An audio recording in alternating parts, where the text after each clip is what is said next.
बिस्मिल्लाहिर्रहमानिर्रहीम। अस्सलाम वालेकुम। हम आपको दिखाएंगे कि एक लाइव प्रोग्राम में खारिश को काबिल इलाज करार दिया गया, जबकि इकरार के मसले को ला इलाज करार दे दिया गया। शादी नहीं हो पा रही खारिश की वजह से। लेकिन आपको खारिश यानी किस है?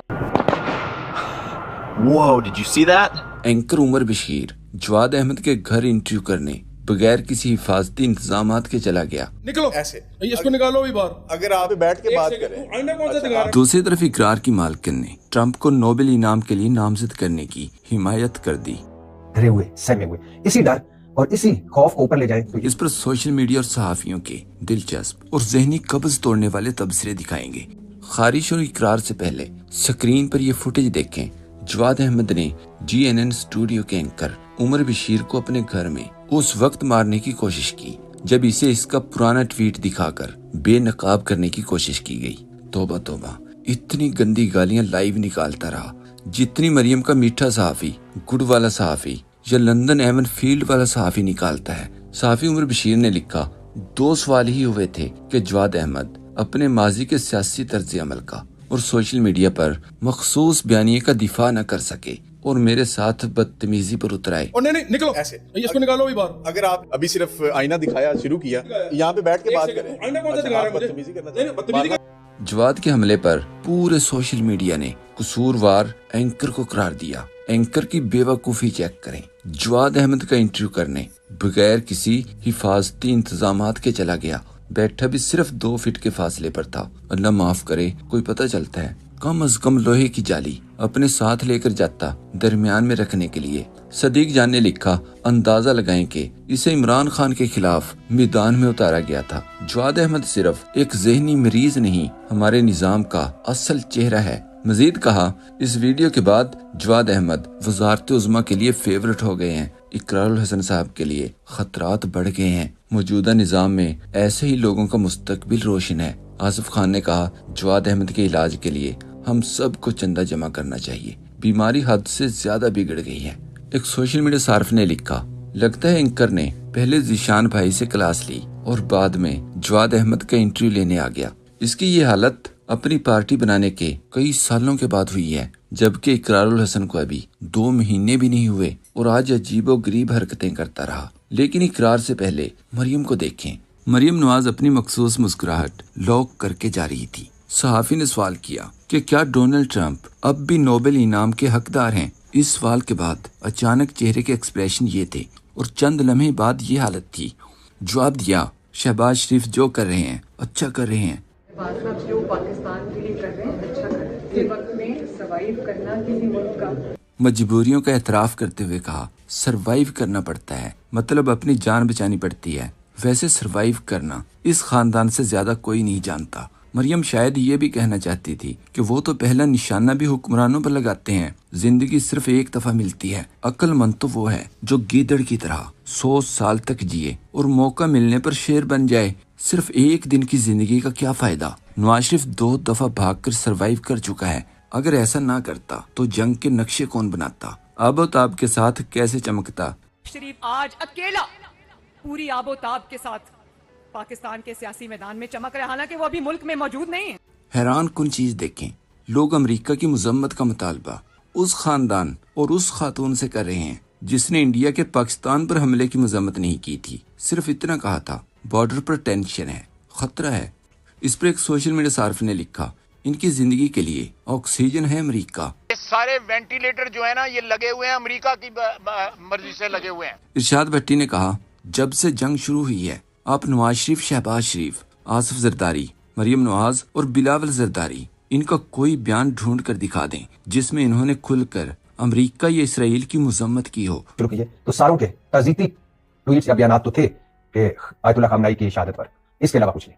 डरे हुए, सहमे हुए, इसी डर और इसी खौफ को ऊपर ले जाए तो यही 56-57 मुल्कों को घेरे हुए ये। इकरारुल हसन से पहले ये रमजान ट्रांसमिशन का एक क्लिप देखें। किसी ने सवाल किया, खारिश की वजह से शादी नहीं हो पा रही, जब भी रिश्ता आता है देखने वाले आते तो मैं अक्सर खुजाने लग जाता हूँ, तो उसकी वजह से मेरा रिश्ता नहीं हो पाता। लेकिन आपको खारिश यानी किस है? तुम बस इलाज बता दो, पूरे बदन पे खारिश हो रही है। सिचुएशन को संजीदा रहकर कंट्रोल किया जा सकता था, लेकिन मसले को जानबूझकर दांत निकाल कर زومانی بنا دیا گیا۔ یہ بالکل ویسی ہی صورتحال تھی جو چند سال پہلے ایک لائیو پروگرام میں پیدا ہوئی تھی، جس میں کوئی نوید صاحب کیلے کی ریسرچ پر بات کر رہے تھے کہ پاکستان میں کیلا چھوٹا سا جبکہ ڈھاکہ کا کیلا اتنا بڑا ہے۔ اینکر نہ جانے اس بات پر کیوں ہنستی ہی چلی جا رہی تھی۔ ایسے تو ہر بات کو غلط مطلب دیا جا سکتا ہے۔ تو بمبے کا اتنا بڑا کیلا ہے اور اسی طرح ڈھاکہ کا کیلا اتنا لمبا کیلا ہے، سندھ کا ایک ایسا انگلی جتنا کیلا ہوتا ہے۔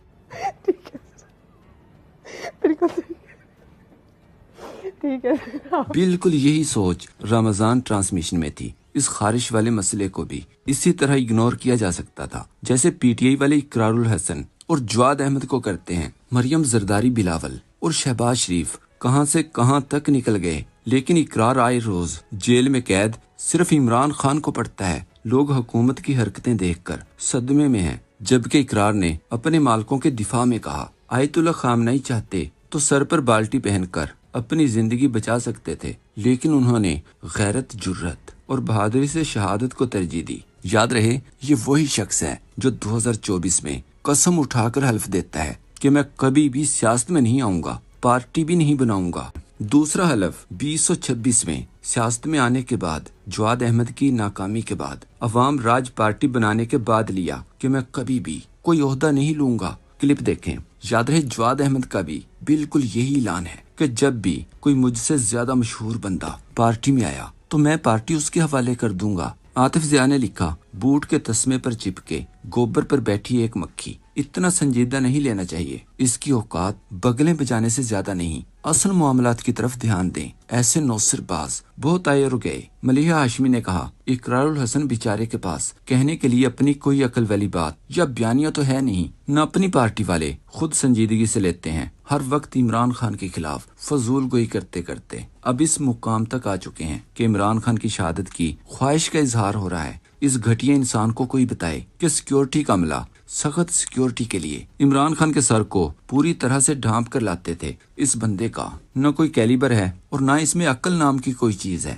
مجھے حیرت ہے اور افسوس ہے کہ ہم اقرار کے سرعام والے سٹنٹس کو اچھی کاوش سمجھ کر ان کی حوصلہ افزائی کرتے تھے، وہ سب بھی ڈرامہ ہی تھا۔ اس پر ڈاکٹر وقاص نواز نے جواب دیا آیت اللہ خامنئی کے ساتھ شہید ہونے والے 50 لوگوں میں ایک صحافی بھی تھا جو اگر چاہتا تو سرعام اسرائیلی اسٹیبلشمنٹ کی مدد سے خامنئی کے خلاف اپنی سیاسی جماعت بناتا، شہر شہر جلسے کر کے خامنئی کو لتاڑ کر شہرت حاصل کرتا، پر اس نے اس کے برعکس غیرت اور جرت سے سچائی کے ساتھ کھڑے ہو کر سرعام خامنئی کے ساتھ شہید ہونے کو چنا۔ بالکل ارشد شریف کی طرح صحافی عمران افضل راجہ نے اے آئی گروپ کا سکرین شاٹ شیئر کرتے ہوئے لکھا ایک بے غیرت سرعام اڈیالہ کی طرف منہ کر ہے، اسے کوئی دکھا دے کہ اپنی تسلی کر لے اور اپنے پاپا کی بھی کروا دے۔ مشاہد حسین سید نے کہا عمران خان نے اسرائیل کو تسلیم نہ کرنے کا سٹینڈ لیا، روس یوکرین جنگ میں روس کے خلاف امریکہ کا دم چھلا بننے سے انکار کیا۔ آج پورے 2.5 سال بعد بالآخر عمران خان کی 6 مقدمات میں ضمانت ہوئی۔ آرڈر میں ٹرائل کورٹ جج نے لکھا 9 مئی مقدمات میں استغاثہ عمران خان کے خلاف کوئی ثبوت پیش نہیں کر سکی۔ ایسا کوئی ثبوت آج تک پیش نہیں کیا جا سکا جس سے ثابت ہو کہ عمران خان نے 9 مئی کروایا۔ کرپشن کے الزامات میں بھی کوئی ثبوت پیش نہیں کیا گیا۔ اس پر ملیحہ ہاشمی نے لکھا منیف فاروق راوی اور ختم شدگی،